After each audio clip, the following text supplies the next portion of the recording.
My name is Austin Page. The date is July 16th, 2019. And this is my intro video presentation for Medical Biochemistry 1.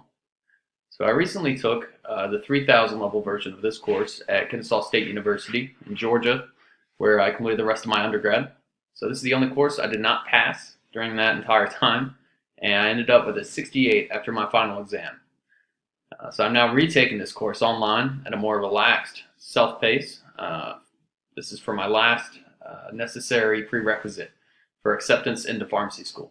So I had recently been granted conditional acceptance into Mercer Pharmacy School for fall of this year, as long as I pass this course. And Mercer Pharmacy School is in Tucker, Chamblee area in Georgia. It's not too far of a commute from my home in Smyrna.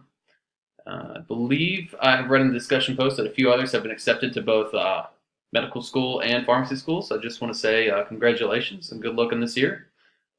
I've been working as a pharmacy technician for over the course of a few years now, and have worked at a pharmacy warehouse in Valdosta, Georgia, called Pharmacy Alternatives, for about 6 months before moving to Kennesaw, and had been working at Kroger Pharmacy for the past year up until just a few weeks ago. I had also done an internship with UCB Pharmaceuticals in Medical Operations and Affairs.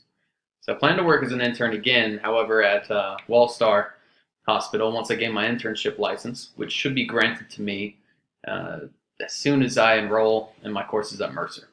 So I look forward to completing this course and gaining a practical understanding of medical biochemistry, as I will most definitely need to revisit it in pharmacy school. All right, thank you.